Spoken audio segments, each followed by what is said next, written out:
ఏదో. కానీ ఇప్పుడు మరి హనుమంతరావు గారు మీరు కూడా మొన్నటిదాకా బీఆర్ఎస్ ఎమ్మెల్యేలు అంతా మాజీ ఎమ్మెల్యేలు ప్రస్తుతం ఎమ్మెల్యేలు కూడా అవినీతి పరులు అన్నారు, దొంగలు అన్నారు, లంగరు అన్నారు. వీళ్ళందరినీ మరి మీ పార్టీలో చేర్చుకొని వాషింగ్ మిషన్ చేర్చుకుంటలేరు. జబర్దస్త్ వస్తుంటే ఆయన విధి లేక ఫోటోలు దిగుతున్నాడు అచ్చిపచ్చి.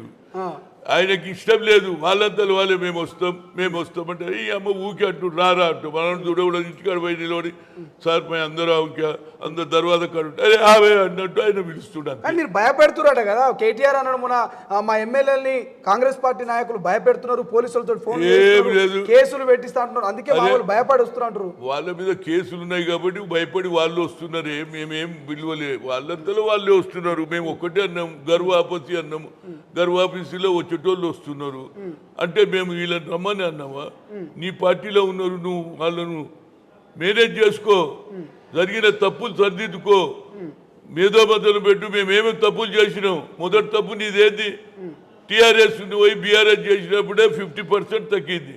ఆ తర్వాత ఏమన్నావు? అబ్కి బార్ కిసాన్ కి సర్కార్ అని మహారాష్ట్రలో పోయి, అది బీహార్లో పోయి, పంజాబ్లో పోయి డబ్బులు వంచినావు. ఇక్కడ రైతులకు ఇచ్చినావా? ఇవన్నీ మైనస్. అదేవిధంగా ప్రగతి భవన్ కట్టిన వాళ్ళు ఎవరికి రానియవు. వాళ్ళు కూడా కోపం మీద ఏదో కాగితం ఇస్తుంది, పోయి ఊళ్ళో పోయి చెప్తూ నేను సీఎంని కలిసి వచ్చింది అవుతుందని. ఆ సాటిస్ఫాక్షన్ లేకుండా కొంత పెట్రోల్ పోసుకొని కూడా తెచ్చింది. ఆ కోపం మీదనే నువ్వు చేసిన తప్పుల వల్లనే నీకు ప్రజలు తిరస్కరించారు. ఇప్పుడు మా ప్రభుత్వం వచ్చి మేము తప్పనిసరిగా పనిచేయకపోతే ప్రజలలో మా మీద కూడా కోపం వస్తుంది. మేము అది రాకుండా 6 డిక్లరేషన్ చేస్తాం. హనుమంతరావు గారు చివరిగా అక్కడ కేసులు ఉన్నటువంటి నాయకులు ఇక్కడికి వస్తున్నారు అంటే ఇక్కడ కాంగ్రెస్ పార్టీలో జాయిన్ అయితే ఆ కేసులని మాఫీ చేసే అవకాశం ఉందా? ఇక అది ఏం చేస్తాడో నేను కేసీఆర్ అడిగినాక చెప్తాను. ఎందుకంటే చేస్తాడా లేదా, వాళ్ళు ఏం కేసులోనో నాకు తెలియదు, ఎవడేం చేసిండో నాకు తెలియదు. సామాన్యంగా చూస్తే ఏం కనిపిస్తుందంటే ఎవడైతే ఇబ్బందులు ఉన్నాడో ఆ ప్రభుత్వంలో ఏం తప్పులు చేసిండ్రో వానికే తెలియాలి.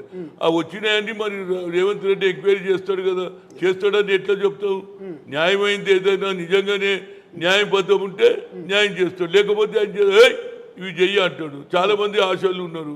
ఇప్పుడు మా కాంగ్రెస్ లో ఎంతమంది పిల్లలు జైలుకు పోయిన వాళ్ళు, తన్నులు తిన్నోళ్ళు ఉన్నారు. ఇప్పటిదాకా కేసులు నడుస్తున్నాయి. కానీ ఇప్పుడు పక్క పార్టీలకి వచ్చినటువంటి నాయకుల వల్ల సొంత పార్టీలో ఉన్నటువంటి మీ పార్టీ నాయకులు కార్యకర్తలకు మైనస్ అయ్యే అవకాశం లేదా? అవకాశాలు దక్కకుండా పోతాయి కదా మరి. అది ఫ్యూచర్ లో తెలుస్తుంది. ఇప్పుడు ఎవరు చెప్తే వినేటట్టు లేరు. కార్యకర్తలు అయితే లోపల బాధ ఉన్నది.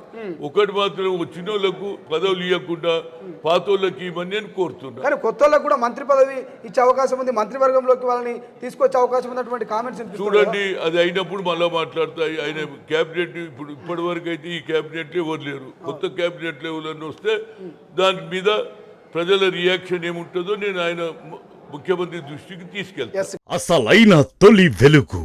ఫాలో వాట్సాప్ @తొలి వెలుగు official.